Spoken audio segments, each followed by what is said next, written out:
आज हम आपको बताएंगे कि अंडर रूट टू कैसे एक अपरिमेय संख्या है, कि अंडर रूट टू एक अपरिमेय संख्या कैसे है और क्यों है। चलिए हम आपको बताते हैं। सिद्ध पहले नंबर पर हम क्या आता है कि हम इसी का विपरीत मान लेते, ठीक, इसी का व्युत्क्रम, क्या इसी का उल्टा मान लेते। क्या मानते हैं? माना, क्या मानेंगे बतावा ना। माना अंडर रूट टू एक क्या है, परिमेय संख्या है। शॉर्ट में लिख रहे हैं, आप समझ सकते हैं। माना एक परिमेय संख्या है। क्या माना अंडर रूट टू एक परिमेय संख्या है, ठीक ना। फिर अब क्या करेंगे, अब इसी का अच्छा बताइए परिमेय संख्या कैसी होती है। परिमेय संख्या पी अपान क्यू के रूप में होती है, यानी कि हर और अंश के रूप में होती है, ठीक ना। तो इसीलिए पी अपान क्यू या ए अपान बी, ठीक, हम क्या मान लेते हैं, पी अपान क्यू, ठीक है। यानी कि अंडर रूट टू जब हमारा परिमेय संख्या होगा तो यानी कि पी अपान क्यू के रूप में होगा, तभी हमारा परिमेय संख्या है, ठीक ना। यानी कि अंडर रूट टू परिमेय संख्या तब है जब वह पी अपान क्यू के रूप में होगा। तो इसलिए अंडर रूट टू बराबर पी अपान क्यू। यहाँ पर आप कुछ भी मान सकते हैं, जैसे आप मान लीजिए ए अपान बी, कुछ भी मान सकती है। इसको मान लीजिए या इसको मान लीजिए, इससे कोई नहीं मतलब, आपको केवल सिद्ध करना है। क्या करना है ये देखिए, केवल हम मानना है, या आप कुछ भी मान सकते हैं, ठीक ना। यानी कि हम मान लिया ना कि अंडर रूट टू बराबर पी अपान क्यू। अब उसके आगे क्या करते हैं, अब यहाँ पर इसको रखने के बाद अब यहाँ पर हम क्या लिखते हैं, इसी के आगे पी क्यू क्या है, सहभाज्य, सहभाज्य संख्या है, सहभाज्य संख्या है। जहां नहीं, जबकि क्या रखेंगे, जबकि क्यू अपान यानी कि क्यू बराबर नॉट इक्वल जीरो, यानी क्या हुआ, क्यू की वैल्यू जीरो नहीं हो सकती। पी की वैल्यू जीरो हो सकती है, लेकिन क्यू की वैल्यू जीरो कभी नहीं होगी। यदि क्यू की वैल्यू जीरो हो गई तो वह परिमेय संख्या नहीं है। आप यह सहभाज्य संख्या समझते हैं? सहभाज्य संख्या बताते हैं आपको। सहभाज्य संख्या वह होती है जैसे पूर्णांक, क्या होता है, पूर्णांक एक से लगाकर, यानी कि पूर्णांक संख्या कौन सी होती है, पूर्णांक संख्या वह होती है जो जीरो से स्टार्ट होती है और अनंत तक होती है, उसे सहभाज्य संख्या कहते हैं। वैसे ही मान लीजिए उसी प्रकार अक्षर में हम मानते हैं, ठीक ना। सहभाज्य वही है। सहभाज्य संख्या क्या हुआ, अंडर रूट टू बराबर पी अपान क्यू। यहाँ पर इधर कोष्टक में आपको लिखना है, इधर कोष्टक में आप क्या लिखना है, पी क्यू, जबकि सहभाज्य संख्या है, क्यू की वैल्यू जीरो नहीं हो सकती, जबकि पी की वैल्यू जीरो होगी लेकिन क्यू की वैल्यू जीरो नहीं हो सकती, ठीक है।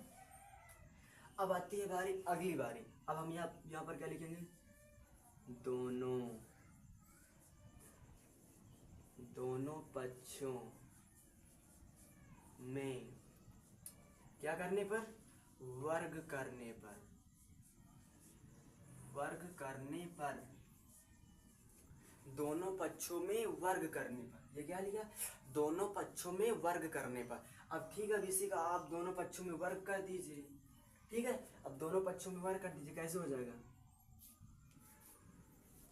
अंडर रूट टू का whole square is equal to P upon Q का whole square, P upon Q का होल स्क्वायर, दोनों को हो गया ना, दोनों हो गया, देख लीजिए ना। अंडर रूट टू का होल स्क्वायर, इसका दोनों पक्षों में वर्ग, हमने वर्ग कर दिया ना, ठीक है। अब ये वर्ग से अंडर रूट कैंसिल, वर्ग से अंडर रूट कैंसिल। अब पूछेंगे क्यों कैंसिल, आपको बताते हैं। जैसे कि अब वर्ग का मतलब क्या होता है, यानी कि वही संख्या दो बार, जैसे क्या हुआ, under root two into under root two, ठीक ना। अंडर रूट टू जब ये दो संख्या जब दोनों सेम होती हैं, जब यह दोनों संख्या सेम होती हैं तो under root two under root खत्म हो जाता है और ये दोनों संख्या में से एक संख्या निकाल लेते हैं, ठीक। उसी प्रकार हमारा दो आ गया, ठीक ना। ये हमारा क्या आया, दो आया, ठीक है, समझ गए होंगे आप, ठीक है ना। यहाँ पर दोनों पक्षों में वर्ग करने पर के वर्ग करने के बाद आप वर्ग कर दीजिए, यानी कि वर्ग से अंडर रूट खत्म हो जाता है, अंडर रूट कट गया, तो अब इसका क्या हो जाएगा, अब इसका हो जाएगा 2 बराबर पी स्क्वायर बट्टे क्यू स्क्वायर। अब यानी कि अब दोनों का लगाना, ये दोनों में है, यह वर्ग दोनों में है, एक में नहीं, यह वर्ग दोनों में है, क्योंकि यह दोनों अंदर में ही है ना, ब्रैकेट के अंदर ही है, इसलिए दोनों का वर्ग होगा, ठीक ना।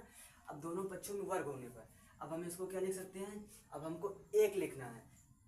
अब ये भाग में है तो इधर जाएगी तो कैसे किस में हो जाएगी, उधर जाएगी, गुणा में हो जाएगी, क्या लिखेंगे, Q square is equal to, अब जो ये है अभी उधर जाएगी तो बट्टे में हो जाएगी, ये अब इसी संख्या को ऊपर लिखे रहने, कैसे लिखेंगे, पी स्क्वायर बट्टे 2, पी स्क्वायर बटे 2। आपको यहाँ पर कंफ्यूज है, समझ रहा हूँ मैं। देखिए आपको क्या करना है, इस संख्या को आपको बाहर निकाल लेना, यानी कि आपको नीचे वाली संख्या, यदि आप यहाँ पर a अपॉन बी मानते हैं तो आपको b निकालना पड़ेगा, यदि p अपॉन q मानते हैं तो q निकालना पड़ेगा, यानी कि जो नीचे वाली जो हर के रूप में होती है तो उसे हम बाहर लिखते हैं, इधर बराबर किधर लिखते हैं, और ऊपर वाले से हम वैसे ही लिखे रहने देते हैं, और जो 2 होता है इस 2 नीचे पहुंच जाता है, ठीक ना, ये वाला यहाँ आ जाता है, ये वैसे ही रह रहा है, ये वाला इसकी जगह पर आ जाता है। आप ऐसा समझिए सीधा सीधा, यह इसके स्थान पर जाता है और यह इसके स्थान पर जाता है, ठीक ना। देखिए ना, क्यों यहाँ पर आ गया है, 2 यहाँ पर आ गया, ठीक ना। अब इसके दब पर इसको रख दीजिए, इसके दब पर इसको रख दीजिए, ठीक ना, समझ गए होंगे आप, ठीक है, इतना आप समझ गए। अब उसके बाद क्या करना है, अब हमको यह मानना ना, यदि वह परिमेय संख्या होगी, यदि वह परिमेय संख्या होगी तो वह केवल खुद से ही कटेगी, यहाँ पर तो लेकिन पी स्क्वायर से विभाजित है 2, यानी कि पी स्क्वायर से ये 2 विभाजित है, इसलिए क्या होगा, यहाँ पर हम लिखेंगे अतः नहीं लिखिए, चूंकि लिखिए, चूंकि या तो आप चिन्ह भी बना सकते हैं, 2 ऊपर रहेंगे बिंदी, एक नीचे रहेगा, ठीक ना। चूंकि क्या है, पी स्क्वायर मतलब क्या हुआ, पी स्क्वायर 2 से विभाजित है, क्या है, विभाजित है, 2 से विभाजित है तो p भी विभाजित होगा 2 से, यानी कि पी स्क्वायर 2 से विभाजित है तो p भी 2 से विभाजित होगा, क्या होगा, तो p भी 2 से विभाजित,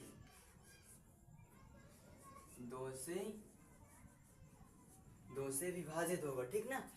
यानी कि पी स्क्वायर 2 से विभाजित होगा तो p भी 2 से विभाजित होगा, यानी कि जो ये स्क्वायर लगा है तो यह 2 से विभाजित है, यानी कि 2 से विभाजित है तो यह आपका p है जो है, ये p भी 2 से विभाजित है, ठीक ना। अब चलिए हम आपको यहाँ पर देखिए, अब नीचे जगह नहीं बची इसलिए हम अगले पेज पर चलते हैं, ठीक ना। चलिए हमने बोर्ड साफ कर लिया है, अब आपको बताते हैं कि जब वह था ना, यानी कि पी स्क्वायर 2 से विभाजित था तो p भी 2 से विभाजित था। अब अगली बारी जो आती है, जो अगला कार्य है क्या है कि हम क्या लिख सकते हैं, यानी कि हमारा क्या था आंसर, 2 स्क्वायर बराबर पी स्क्वायर बट्टे 2, यही था ना, मिला लीजिएगा, ठीक ना, यही था, ठीक यही था।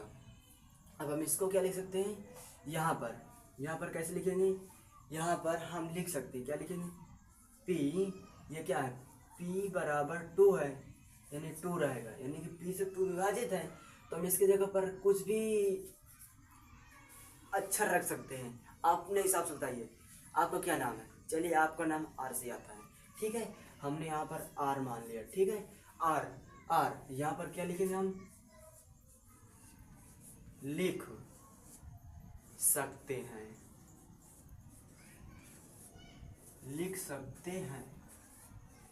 हैं, चलिए इसको आप दीजिए समीकरण 1, यदि आप नामांकित कर रहे हैं तो आपको ज़्यादा बेटर रहेगा, ठीक ना। आप इसको मान लीजिए कि समीकरण 1 है, समीकरण 1 है। आप इसको लिख लें P बराबर 2R को क्या है हम लिख सकते हैं, ठीक ना। इसे हम लिख सकते हैं। तो आगे क्या करते हैं समीकरण 1 से अब क्या लिखें हम लिख कर चलिए अच्छा आपके लिए समझाने के लिए हम लिख भी दे दें। क्या कहते हैं समीकरण क्या है समीकरण 1 से समीकरण 1। अब ठीक है समीकरण 1 लिख लीजिए। समीकरण 1 क्या है Q square is equal to P square बटे 2, ठीक ना। अब क्यू स्क्वायर अब इधर क्या लिखेंगे क्यू स्क्वायर अब उसी करेंगे ना, यानी समीकरण 1 को हमें हल करना है। क्यू स्क्वायर बराबर अब बताइए पी जो यह है ना जो यह पी है आप पी की जगह पर क्या लिख सकते हैं 2R बराबर पी आर, यानी कि पी आर की जगह पर 2R लिख सकते हैं, 2R की जगह पर P लिख सकते हैं, ठीक ना। यानी कि हम P की जगह पर 2R लिखते हैं, ठीक ना। P की जगह पर क्या लिखेंगे 2R। ये क्या लगा ये आपका होल स्क्वायर लगा है, तो आप ये लगा ना आपका होल स्क्वायर, तो आप इसमें होल स्क्वायर लगा दीजिए, ठीक ना। अब बट्टे में क्या है इधर ये बट्टे में 2 है, तो आप इसे बट्टे में लिख दीजिए, ठीक है। इसे बट्टे में रख दीजिए, ठीक है। अब आगे हल करते हैं। क्या हल करते हैं क्यू स्क्वायर बराबर पी स्क्वायर। अब इसी का वर्ग कर दो ना, यानी कि 2 का गुणा कर दो 2 से, 2 दूना 4 क्या हुआ ना 4। अब r है यानी r का गुणा r से करो तो क्या हो जाएगा r स्क्वायर हो जाएगा, क्या हो जाएगा r का स्क्वायर हो जाएगा। बट्टे में क्या है बट्टे में 2 है, वही 2 लिख लो, ठीक है। अब क्या ये इससे विभाजित हो रही है, हाँ ये विभाजित हो रही है। 2 का नाम 2 2 जा 4। अब क्या हमारा आंसर आता है अब क्या आता है यानी कि क्यू स्क्वायर बराबर क्या हुआ 2R स्क्वायर, ठीक ना। ये तो बना ये तो कट गया बचा 2R स्क्वायर, ठीक ना। अब कैसे लिखना हमने बताया था ना, ये गुणांक में अब इधर जाएगी भाग में पहुंच जाएगी, क्या हो जाएगी R उधर ही जाएगा, क्या हो जाएगा क्यू स्क्वायर बराबर क्या है क्यू स्क्वायर बराबर ये जो 2 है 2 इधर आ जाएगा, वो अब सिंगल बचेगा, क्या हो जाएगा क्यू स्क्वायर। अब ये इसको इधर ले आइए ना, अब इसको इधर ले आइए, क्या हो जाएगा 2 बराबर की R स्क्वायर। लो हमने क्या कहा था यानी कि जो परिमेय संख्या है वो खुद से विभाजित होगी, लेकिन यहाँ तो हमें साबित हुआ कि यह तो क्यों से भी विभाजित है, यानी कि यह तो क्यों से विभाजित है, यह तो क्यों से भी विभाजित है। यहाँ पर हम वो भी लिख सकते हैं, यानी कि जैसे हमने पहले में लिखा था ना कि पी स्क्वायर 2 से विभाजित है, तो P भी 2 से विभाजित होगा। उसी प्रकार हम यहाँ भी लिख सकते हैं क्यों स्क्वायर 2 से विभाजित है, तो क्यों भी 2 से विभाजित होगा, ठीक ना। तो क्यों भी 2 से विभाजित होगा। अब ठीक अब इसी का लिखते हैं। अब हमारे में बोर्ड में जगह कम बची है, हम आपको बोलते हैं आप लिख लीजिएगा, ठीक। क्या लिखते हैं अतः हमारी मानी हुई फिर से लिखिए अतः हमारी मानी हुई अवधारणा विरोधाभास हुई, हमारी मानी हुई अवधारणा विरोधाभास हुई। इसलिए √2 एक अपरिमेय संख्या है।